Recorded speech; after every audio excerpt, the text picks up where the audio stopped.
Hey everybody. So I wanted to make this video because, again, had a lot of free time, but this time I wanted to focus more on my history in the industry and kind of like, I don't know, just kind of wanted to share my experiences, share what I've been through, and I made this little graph here to try and kind of explain like how I was feeling at the time and like the year, I guess. So, like, for instance, this would be the year starting in 20, so 2010 to whatever, and this would be how I was feeling at the time when I was working, or that year in general. Like 10 being I felt amazing, this was the best, and 1 would be like, what the hell am I even doing? Why am I doing this? Um, the reason I want to do this, before we even start, and the takeaway, I guess, the spoiler, is that, um, you know, good times come and go, everything is cyclical, what's happening now isn't going to be forever, regardless of what everybody tells you or whatever you read on newsletters or forums or whatever. Everything's cyclical, the economy, jobs, the amount of projects. There's no such thing as a new normal when it comes to this industry. The new normal is that it's been cyclical for a very long time. It will continue to be cyclical for a very long time. And everybody has had times where they have had a hard time finding a job, or it's been months between contracts, etc. It happens to everybody. Alright, that being said, let's kind of get started. So I graduated college. It was called DMAC, Digital Media Arts College in Boca Raton in 2010. Um, it's now been bought out by Lynn University, which I think is probably a better university than what DMAC was. But I don't really know because I've been far removed from it for quite some time. DMAC was very expensive. Not as expensive as Full Sail, but still pretty pricey. I graduated from their grad degree program. My undergrad was a free ride at Florida Atlantic University, which was a state school. I had a finance degree. I had really good grades in high school, so I was able to get a free ride to a state school at the time. But for my grad degree, I was really passionate about visual effects, about computer graphics in general. I've always wanted to combine the art and science of computers. So around 2010, I graduated. I had a debt load of 56 grand I needed to chew through. I was paying around 414 a month because I took the loan and extended it to 30 years. And I don't know, got out of college, was feeling probably like a 6. I wasn't feeling great about the experience. I didn't know if I was going to have to find a job. I figured I would have to move away from home because, spoilers, I grew up in Boca Raton, so I was feeling around a 6 at the time. All throughout grad school, I had been going to the Fort Lauderdale chapter of SIGGRAPH, which had meetings about, I don't know, every 2 months. Um, and I was meeting a lot of different people from the industry by going to these meetings. And I was learning a lot about the industry in general.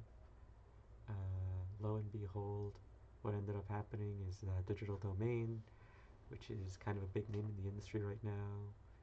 For those that don't know, it's a company that was started by Cameron and Stan Winston and one other guy that I'll, for his name I forget at the moment. Um, and yeah, I was a big fan of Digital Domain for a really long time. They were going to open a studio in Port St. Lucie, Florida, which was about an hour north of where I was living at the time. And, you know, it seemed like a good gig. I could go work there and not be too far from home. So I applied, and they took a look at my reel, which wasn't great. It was about what you would expect from most college students, I suppose, at the time in 2010. and they thought it was all right. What they really were impressed by, I guess, was like I knew a little bit of Match Mover, like 3D match moving on Autodesk's fabled Match Mover software, which wasn't very great, but good enough to put together something. And they were interested in my ability to do that, but they were also interested in the fact that I knew Maya, I knew After Effects, I knew Photoshop. Um, that seemed to be like, I knew some ZBrush. Actually, I knew quite a bit of ZBrush at the time. And shout out to all my 3.5 people. They were like, all right, we're willing to give you a chance. So we got an interview where I went to this giant baseball stadium in Port St. Lucie, and the person interviewing me was one of the people that had done a presentation at the Fort Lauderdale SIGGRAPH chapter, and they seemed pretty cool. And we just kind of I had struck up a conversation back then, so I just continued the conversation that I had started back then with them, and they were friendly and they put my name forward, so I was lucky enough to get a contract and be picked up by them as a stereo compositor, which, for those that don't know, is kind of like glorified roto paint plus a little bit of compositing, like light junior compositing at the time. So I started with them in 2011. I'd say about the tail end of like 2011. Um, yeah, I'd say it was around September or October. So, and I graduated from DMAC, I'd say around the middle of summer, right before summer started. Fall, yeah, summer around fall. So there was about a good 8 months where I was just like, what is going on? Until I applied, until I got picked up. It was feeling like, it was kind of like, well, I had to survive somehow. But yeah, you're just kind of paying off loans, asking around, trying to get information about, you know, where I was gonna, if they were gonna hire me. But I kept the hope out, and I was very happy to get that letter in the mail that was like, we're hiring you for this much money, which wasn't a lot, but it was at least something. And we're gonna, Port St. Lucie was kind of like, there's nothing out there, so very low cost of living. And the studio, when I got there, first studio I'd ever been in, first real job out of school, was learning a lot. In fact, like the first 2 months, I think, were like just training all the new people to use Nuke, to learn a lot of tips and tricks for RotoPaint, for tracking. They were interested in the fact that I knew Matchmover already, so I was able to use Matchmover to, make 3D plates, etc. Um, and working in a team, learning how to work on a team. The first project we did was Transformers 3, Dark of the Moon. Uh, it was a good time, man. Like, first few months were in one studio on the east side of town. They were building out the studio on the west side of town. It was fun. It was a great time. Everybody there was super positive. There was a good atmosphere, good family atmosphere. Honestly, one of the best studios I ever worked at. Just, you know, good time all around. Can't really complain. Was getting paid consistently. It was great. Eventually, like, so things were going well. The year turned around. It was 2012. They said once the year turned around, we were going to move to the new studio on the other side of town.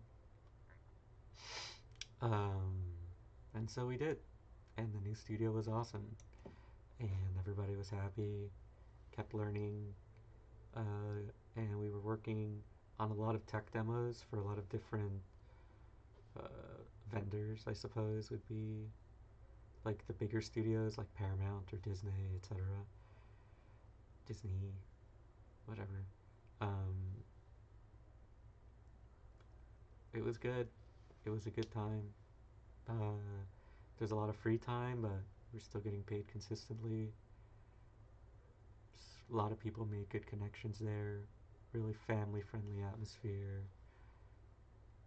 Still consider a lot of those people my friends. Eventually, though, everybody knows what happened. The studio had to shut down. The studio shut down because there just wasn't enough work, and everybody was looking for a job. Everybody was trying to find something that they could do. That was kind of a bummer. So,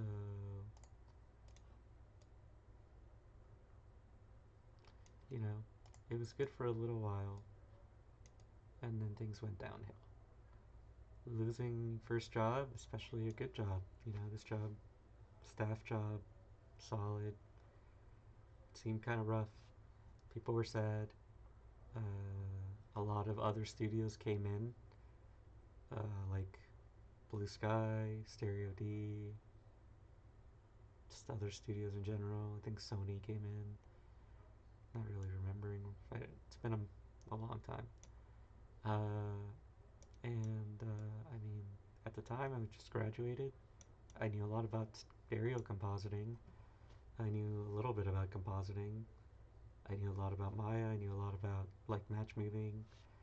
And so Stereo D is owned by Deluxe.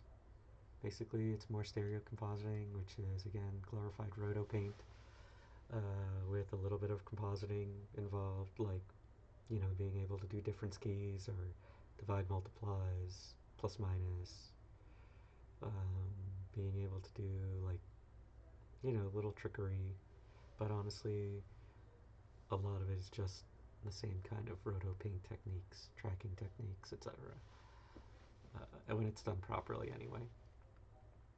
So I got picked up by this new studio called Stereo D, and I had to move to California, but they were willing to pay me a little bit more. So I was like, all right, that seems pretty good. I was happy I had a job. I was sad that my old job was gone, but it was cool to be in a new place.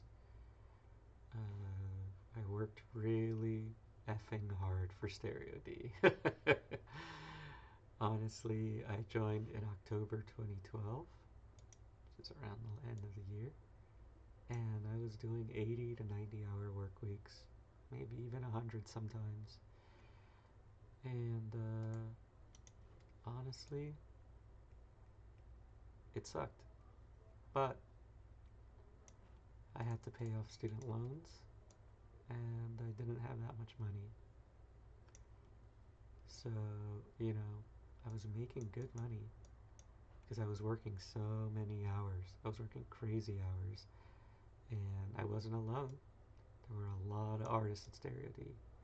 I'd say there were more artists at Stereo D doing stereo compositing than there were at Digital Domain doing stereo compositing by the end of it. But the problem is, it was a lot of work, and there was very little time off. So I was working there for the better part of like a year and a half, probably closer to 2 years. And it kind of sucked. I was feeling super sad. The money was good, but I was just getting overworked like crazy the whole time. And yeah, my morale kept decreasing because I just kept getting overworked until eventually, like, started to just. I mean, I had friends, I made friends, I had like times where I would go out, but I just started feeling really burnt out. So I started to go to therapy, I started working out, started to try to do everything all right. And around the beginning of April, 2014, maybe around here, a buddy of mine calls me who I had worked with at Digital Domain. And he's like, this company in Vancouver will match your rate, but they won't overwork you. And it'll be a much better experience. because they have better tools. The pipeline's fully 3D. Everything's no longer just 2D. So I was like, all right, that seems interesting. So I emailed them and I set up an interview. Chatted with them for a little while. They seemed like a good company. Their company was called Generate. They've been bought out by DNEG for a few years now. It was similar to the same kind of work, but it was cool because it was 3D. It's kind of like a pseudo deep system, kind of sort of, um, where they were tracking in depth like where everything should be, as well as doing the paintwork tracking and roto and everything else. And when I first started there, it was great. I was actually feeling better than I did when I started at Stereo D. Vancouver was really cool place to work at. The place I was at was cool. They were treating us great. They were feeding us. Like, it felt good to be there. Pay was alright. My living situation was really good because I had found like a nice apartment that was like 5 minutes walking from the studio. The projects were interesting. The people were cool. They were friendly. Man, and the money wasn't too bad either. Like, again, I was doing all right, and I was chipping away at this loan. Finally, I was doing all right. So then I'm like, all right. We were working. We started to do a lot of overtime. At first, it didn't bother me. I was kind of used to it at this point. I've been working overtime so much when I was at Stereo D. And then we just kept doing overtime for a really long time. Really long time. Till around, I don't know, the entire year, I'd say. Maybe not the entire year, but we were doing a lot of overtime. My morale just kept dropping the entire year. And then I started to feel sick. I didn't know why I was feeling sick, and then eventually I did figure out why. I was having gallbladder issues, so that kind of was a bummer. So around the beginning of 2016, I was like, all right, well, I saved up enough money to finally pay off my student loans because I had been working so much overtime. I paid off my student loans. This made me feel way better, but I was still sick. So I went back home to Florida and stayed with my parents for 8 months because I had realized that I had very little money left over, but the cost of living wasn't too crazy. Um, but I was free from student loans, so that was a huge burden off my shoulders. And I worked on my reel.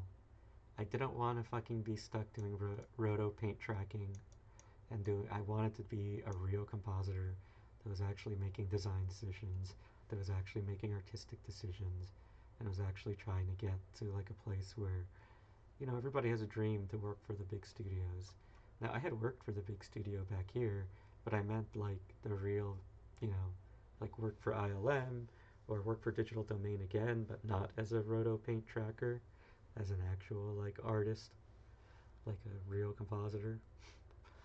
So anyway, I started to shop my reel. I finished my reel using all the footage I could from FXPHD, but like, not doing exactly what the tutorials say, but actually trying to make like better shots instead of just what the tutorial gave you, like trying to take it to the next level.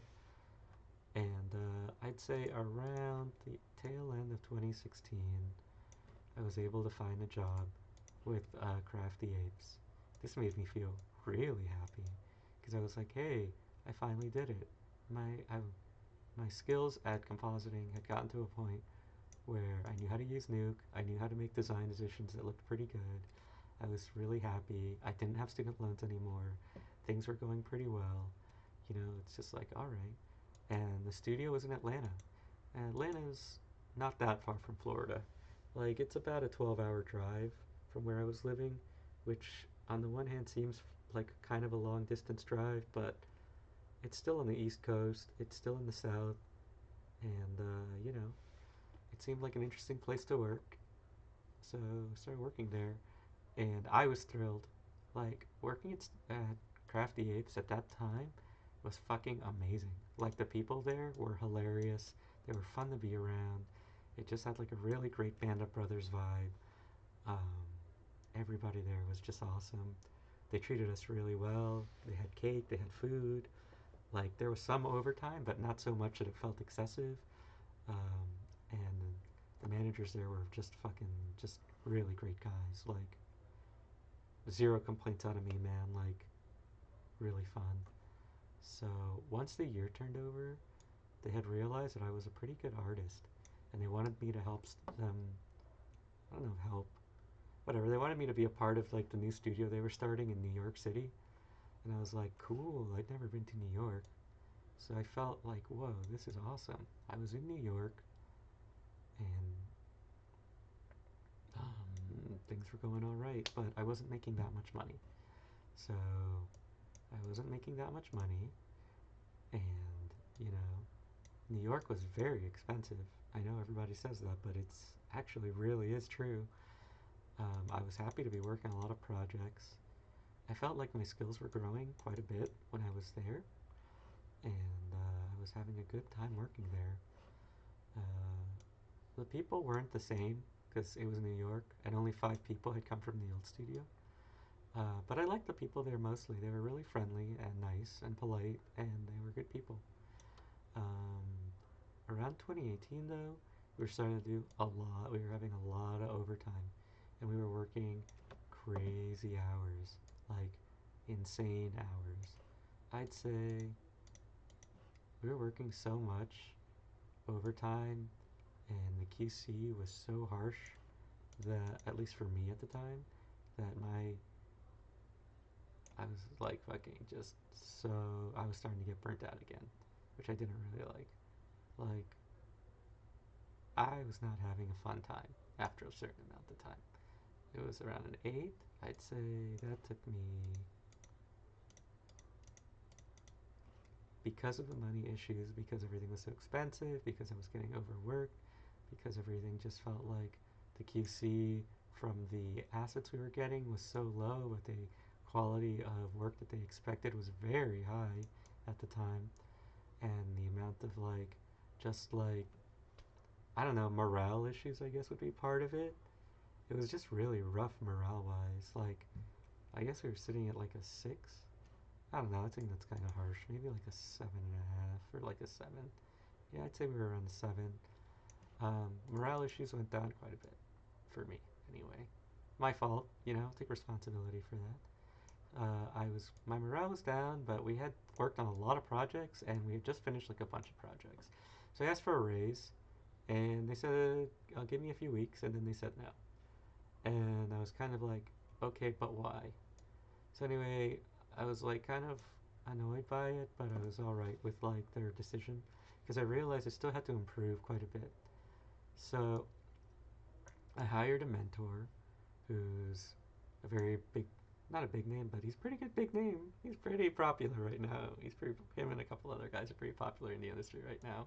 He's a supervisor, and he's worked at a lot of big studios. I still hadn't worked at a really big studio yet, like an ILM or whatever.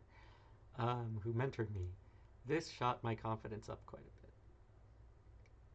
bit. He mentored me for about like, I don't know, I'd say it was like about at least a few months, right? That shot my confidence up quite a bit. I'd say it was around here.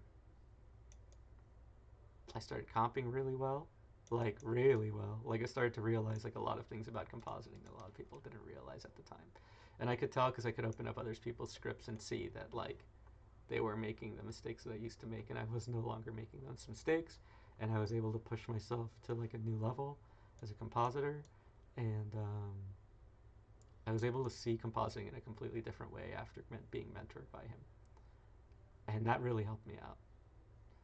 So around August 2019, let's say it's like here, I was like, all right, I'm good.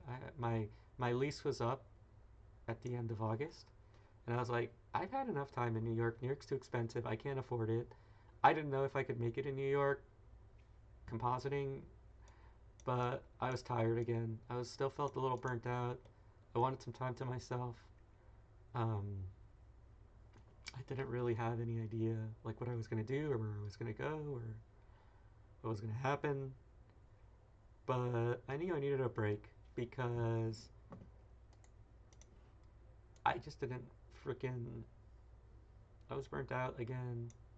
I didn't really have an idea of what was going on. But it just kind of felt like I had run my course and I had tried to like reach out to people to tell them, hey, like not happy here, but nobody really ever got back to me in a way that felt convincing or satisfactory. So, anyway, took a little bit of a break and I started to apply at a lot of places again. But during this time, I was kind of like unemployed and I was kind of burnt out, so I was still a little bit down. But I just needed the time off, honestly. So, let's say I just things stayed about the same. I was doing all right on money, and I didn't have that much overhead because I was back home. So, we're sitting at like here, like a 9. Um, Leaving here, while I did feel all right, just kind of, I was kind of annoyed. Let me see if I can do this right. Uh, Shot up my confidence, like I said, but then I was kind of like not getting answers for like the things I was saying. So it was just kind of like, felt like a little down about it, but then eventually it's like I'm leaving, whatever. It's over. So I ended up here. So I'm back home. I applied to a bunch of jobs. I get picked up by DNEG, which I was very happy about. So I kind of spiked my, but it was only for 3 months. And originally it was going to be for like a Fast and Furious movie. But lo and behold, everybody knows what happened in 2020, don't they? COVID. So actually, things were really great the 3 months I was there. Because of COVID, there was work stoppages on almost all of their projects. So I was just kind of working on their training materials and just working on a couple shots that they had given me for one of their other shows called Jupiter's Legacy. So those 3 months were fucking great. I had a good time. Zero complaints. DNEG was fucking awesome. At the time. Like, I worked on the shots, had a good time, was contracted to work there for 3 months, worked there and left. Then I got picked up by another place called Cantina Creative to help their work on a different project, on a Marvel project, around the beginning of February 2021. Also felt great. Zero complaints. Cantina was great. Um, didn't really have a problem with them. First time being a true freelancer. Solid. Was making money again. Then I got picked up by Chicken Bone. Also great. But the thing about Chicken Bone was, actually, you know what? It was great. There was no real complaints. They did have a few IT issues here and there, but honestly, fucking fantastic studio to work for. Still a 10. Things are going great. Felt like a 10. Felt great. Super happy. Was getting paid. This was around the middle or around September of 2021. Still felt good. So my contract ended with them, and then I got picked up by Scanline. And with Scanline, I stayed with Scanline until February 2023. So around here. Scanline, uh, had a great time at Scanline with certain directors and visual effects supervisors. There were other ones that I didn't really vibe with. It's like for every one that I worked with that I really loved and thought was fantastic, there were others that I would work with and I'd be like, I don't feel like they were super fantastic to work with. So it went like kind of up and down. So sometimes it was great, sometimes it was terrible, and that kind of happened a lot. So there was like, first guy I worked with, awesome, loved him, the best. Can't say enough good things about him. Second person I worked with, uh, not so awesome, kind of a jerk. Not gonna name names. Third person I worked with, awesome, great, Loved it. Super great person to work with. Just really fun, great project. Next person I worked with, not so fun. Kind of harsh, kind of mean. Don't know why. And it went back up again. Great person to work with. Harsh. Great person to work with. Super fun project. Jerk. And it just kind of like happened. Then final project, super freaking amazing. Like probably one of the best supervisors I've ever worked with in my entire life. Like amazing, hilarious. Had a good time. So by that point, it had gone up and down and up and down. Sometimes there were a lot of hours, sometimes there weren't, but at this point, I don't really care about overtime. I just care about having a good time on the project and working with somebody that's like a good supervisor, fun to work with. Everybody was happy with my work. I was getting stuff done. I knew what I was doing, etc. All right, and then we started. I had finally gotten a contract with the big baddie. I was able to work for Digital Domain again as a compositor. How that happened, I still don't know. I just reached out because one of their HR ladies was looking for compositors and in Playa Vista, and I was like, hey, I'm not in Playa Vista, but I'm a senior compositor at this point, I imagine, and I feel like I would be a good fit. And I reached out and I told her my rate, which I think was a fairly average rate at the time, but I really wanted to work for them. And dude, first project, probably the best project of my life. Like, if I could rate it an 11, I would. Like, that was one of the best visual effects supervisors I ever worked with. Like, funny, great to work with, like, had a good time. Um, yeah, no complaints on that one. Then I worked on another project uh, a little bit later in the year, and it was rough. Not as rough as here, but it was rough. And then my final project was actually great. Like, it ended around the beginning of 2024.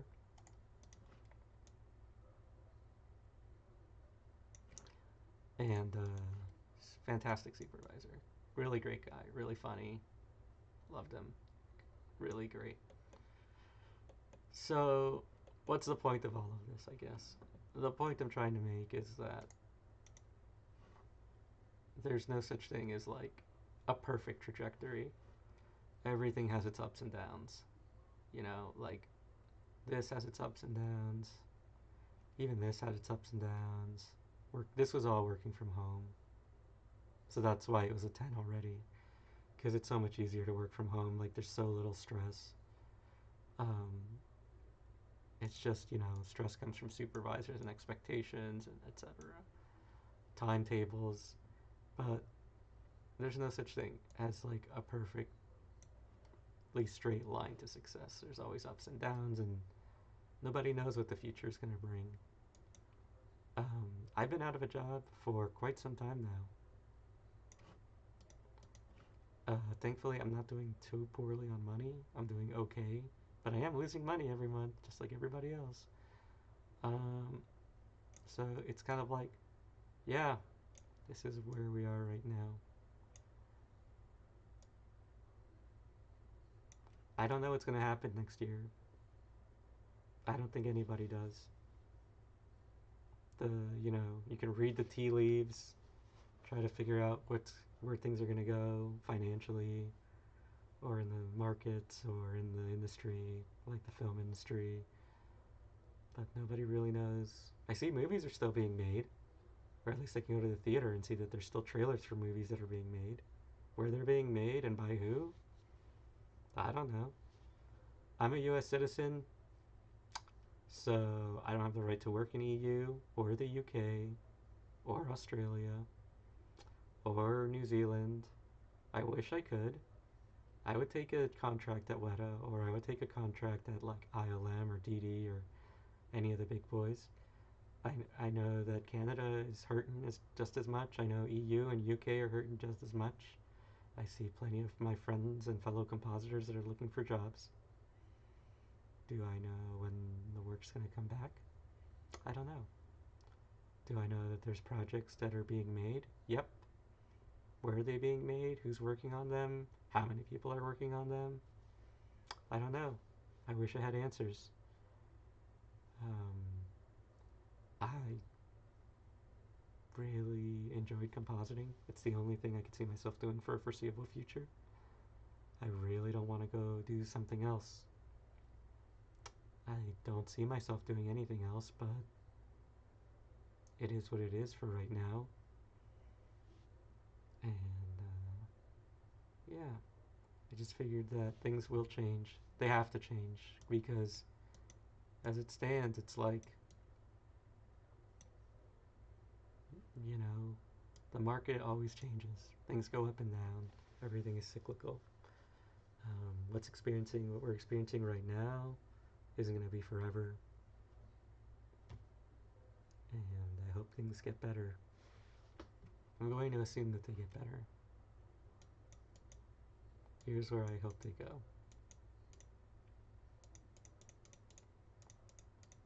Um, do I know if that's what's going to happen? No. I don't know for a fact. I don't have any paperwork or I don't have anything like that. Like, I don't have any. All I'm doing is just hoping and guessing and looking at what's happening out there. Things in my life have gone down and up. For every time they've gone down, I always find a way of bouncing back up somehow. So that's just kind of what I wanted to put out there about the way things are going. Um, yeah, so that's about it. I don't even know if I'm going to post this, but alright. Later, everyone.